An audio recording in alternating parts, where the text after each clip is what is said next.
И у нас бой полусредневесов. Мейирбек Исказиев против Магомеда Бартиханова. Магомед занимает центр клетки, но при этом уже неплохо Мейирбек пару раз попал. Еще одно попадание от Мейирбека джебом. Но мы ждем, да, разборку в борьбе. И вот первый перевод от Мейирбека. Перевод успешный. Второй перевод от Мейирбека. Хочу напомнить, что Магомед — это мастер спорта по грэпплингу и по ММА. И при этом так легко дал себя перевести. Вообще, я смотрел его бои, очень хорош и в стойке, и на земле. Есть у него одна слабость — это его не лучшее кардио. Он устает.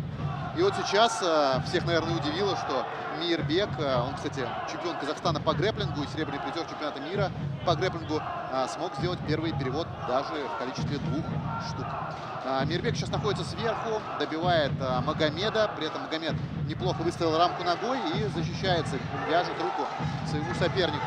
Мейирбек Исказиев өзінің физикалық тұрғыдағы ерекше жақсы дайындықпен келгендігін бағана аты шулы атақ-даңқы бір атанға жүк болатын Бартихановқа жасаған тейкдаун арқылы дәлелдеп тастады. Атакует сейчас Мейирбек. Магомед пытается встать, но Мейирбек прям в него вцепился очень плотно. Видно сразу как раз база грэпплинга.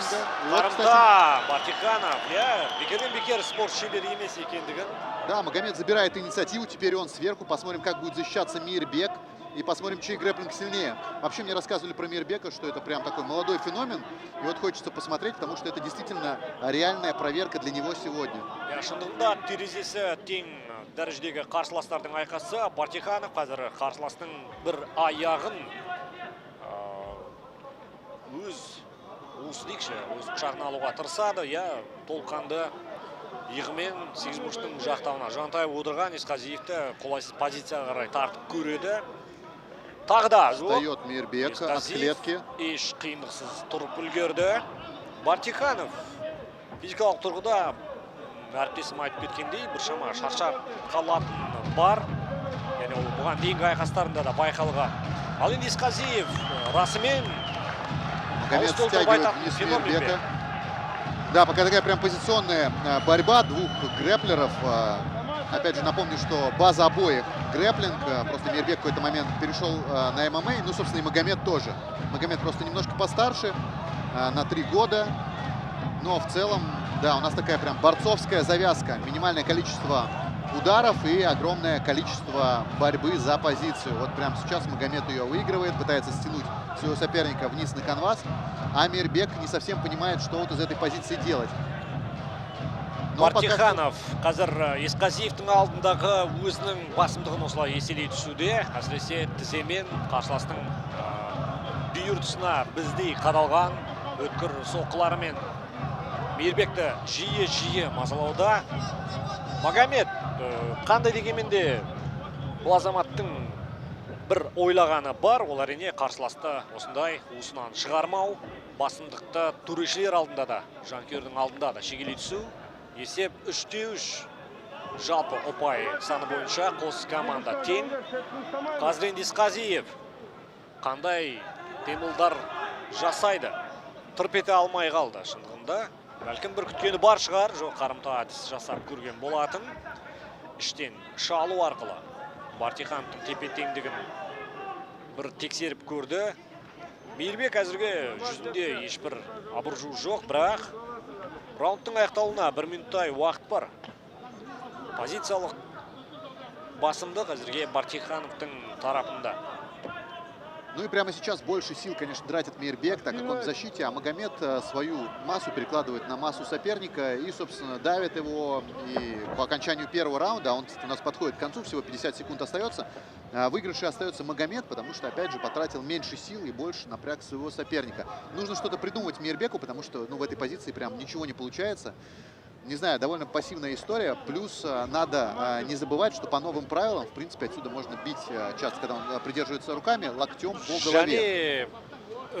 Ардақ жанкүйерлер, сіздер де байқаған болсаңыздар, Исказиевтің өзін қапсыра құшақтаған қарсыластың қолының арасына дейікші, қолын салып, мұна шынжырдай беліне байланған нәрсені үзуге мүмкіндігі бар еді. Жесткий локоть от Магомеда, прям жесткий, почувствовал носом Мейербек, видно, как он попытался его поправить. Возможно, даже там есть небольшой перелом. Соңғы 10 секундта қазір Есқазиев жарқ етіп қалуға тырысқанымен, бірақ Магомед болған. Аманбек Жаманқараев пен Расим Мирзаев арасындағы жекпе-жек, Газиев пен Ислам Игенов арасында өте тәнті ететінде айқас мәнерін көрген еді. Бұл үшінші жұп Магомед Бартиханов пен Мейірбек Есқазиев арасындағы айқас. Бірінші раундта кеткен Есен Есқазиев қалай орнын толтырады. Бартиханов батыл шабуылдауға көшті бұл жолы. Бағана өзін еркін ғана тейкдаун жасауға жол ашқан қарсыласын қазір қалай да болса тұсаулап ұстауға тырысады. Тіке соққы. Да, тем временем начался второй раунд, и видно, что Мейербек в борьбу совсем уже не хочет лезть. В первом он сделал целых 2 прохода, а сейчас решил подразбираться в стойке. И, в принципе, в стойке у него получается попадать, но Магомед тоже не забывает отдавать. Собственно, тоже от него было пару четких и плотных попаданий. Ну и вот сейчас хороший оверхенд от Мейербека, а Магомед пытается свою дистанцию найти. Құлаштай ұрған соққысы Есқазиевтің санасына дәл тиген болатын. Бартиханов тағы да өзіне тән әдіспен еш қиындықсыз Есқазиевті партерге оңай жайғастырды. Ал енді бұл тұста шынтақпен қазір Есқазиев жақ тұсынан Бартихановтың. Позиция похожа на ту, что мы видели практически большую половину первого раунда. Сейчас Магомед опять оказался за спиной у Мейербека. Актлео просит не держаться за клетку рукой, это запрещено в ММА. Әрине, тағы да тұрып кетуге Есқазиев талпыныс жасады, ойындарысы жүзеге асты.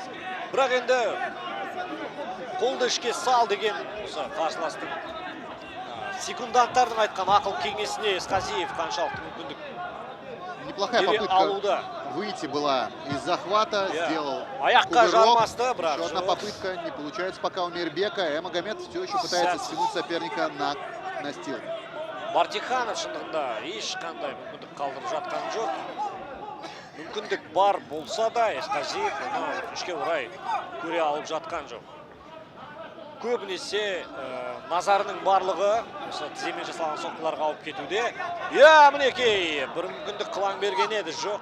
Бартиханов қарсыластың әрбір қимылын оқып тұр.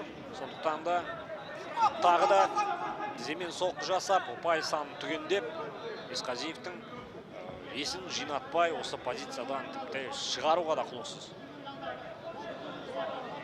Да, прям зеркальное продолжение, ну, прям такое же продолжение зеркальное, такое же продолжение первого раунда мы видим и во втором. Опять же, вот эта позиционная борьба, такая за спину. Не понимает Мейербек, как оттуда выбираться, а Магомед не совсем понимает, как стянуть Мейербека на настил. У нас такие вот перетягивания происходят, но при этом на судейских записках Магомеду идет это все в зачет. Но, честно скажем, зритель, наверное, от этого немножко страдает, потому что хочет смотреть более яркий бой. Әрине, бұл шындығында гран-при болғандықтан, финал болғандықтан біз тартысты, тегеурінді, қызықты, экшенға толы бір жақсы жекпе-жек тамашалағымыз келеді. Да, после такого яркого боя, который закатили нам Расим и Аманбек, мы ожидали от всех участников Гран-при, что они прям покажут какую-то лютую рубку, в которой будет инициатива переходить от одного бойца к другому. Но пока что команда Орлан ММА сильно надеется на борьбу, потому что борьба в ММА работает. И, в принципе, очень эффектно, но не очень, точнее, очень эффективно, но не очень эффектно забирают свои бои. Есқазиев мүмкіндігі болды. Болған жоқ емес. Қай тұста дейсіз ғой? Яғни Бартихановпен тік тұрып айқаста соққыларында артып көрді, жеткізе де алды, бірақ осы позициялық белдесуде неге екені белгісіз феномен деп сырт жақта мамандар пікір айтқан Есқазиев қазір Бартихановтың күресіне қарсы ешқандай айла шара таба алып жатқан жоқ. Және де Дартейн командасының бапкерінің жүзінде жүзі сынық. Сұрау бар, енді. Да, ошибается Магомед. 30 секундта. Мейербек сразу же пытается активничать. Попытался сам забрать спину Магомеда, не получилось, но бойцы вернулись в стойку. Енді қалған 30 секундта қалай пайдаланады Есқазиев. Это шанс показать что-то Мейербеку. А Магомед, видно, немножко задышал. Еще раз напомню, что единственная его проблема в бою была с кардио. И вот интересно, исправил ли он ее и можно ли вообще такое исправить. Ой, жесткое попадание от Мейрбека. Еще один удар по корпусу. Еще один удар по корпусу. Пробивает корпус Магомеду Мейрбек. И время заканчивается, но... Магомед Бартиханов жағына алып кететіні түсінікті. Ал енді Дартим өкілі бұл айнақ. Бұл қателіктің орнын толтырамын десе осындай батыл. Мейрбека. Ой, еще один удар. Подножка такая. Жол беру керек еді, бірақ. Міне, қараңыз. Бірінші раундта жоқ, Есқазиев қазір... Пытается Мейрбек забрать спину, и в принципе он достаточно близок. Магомед из последних сил держится. Әрекеттерге көшті. Екі аяғы бірдей қарсыластың. Заводит ногу. Мейрбек забирает спину. И вот сейчас все в его руках. Начинает разбивать Магомеда. Магомед разворачивается под ним. Разворачивается еще раз. И встает. У Магомеда получается и забирает инициативу теперь он. Хорошая борцовская развязка. Бартиханов таң қалдырды. Ту сыртында тұрған қарсыласты шырайны алып, аяқтан тартып қана еш қиындықсыз өз астына жайғастырып алды. Енді Магомедтің тұруы екі талай осындай позициядан. Ақырын жүріп анықпас, еңбегін кетпес далаға деген тактиканы таңдаған сыңайлы. Бәлкім жанкүйерге айқастың мәнері ұнамауы мүмкін. Бәлкім бір жойқын әрекет жоқ. Бәлкім бір... Ну и наконец-то Мейрбек раскрыл треугольник, потому что, ну, сейчас сушить бой точно не в его интересах. 2 раунда он уже проиграл. Ему надо рисковать, нужно что-то делать. И вот сейчас, если он не встанет, то у него будут большие проблемы. Сөзсіз Бартихановтың қазір сұрағы.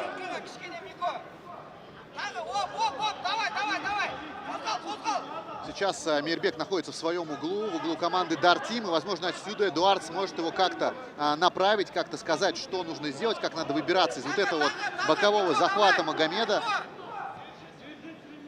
3 минуттай ұстап тұр деп Магомед Бартихановтың бұрышы осындай ақыл кеңесін айтуда. Ешқандай асығудың қажеті жоқ. Барлығы. Ну и да, скажем так, опять вот эта вот нелюбимая уже по бою, судя, позиция Мейрбека. Магомед из нее очень хорошо бой сушит.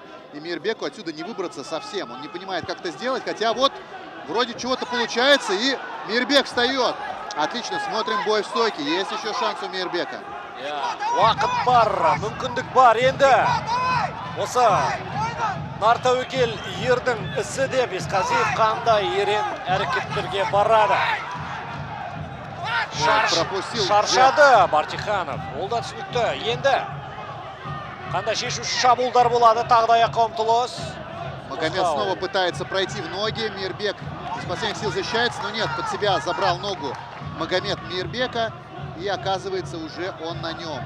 Сейчас он начнет блокировать ногу, а Мейрбек пытается выдумать какой-то необычный удушающий прием. Жақсы, Есқазиев қазір ерекше бір әдістің жетіп шығарды және. Апсетище. Сенсация. Вау. Басқа, қандай. In 3 minutes 5 seconds of round number 3. Winner by submission. Fighter on the red corner. Meirbek Esqazi.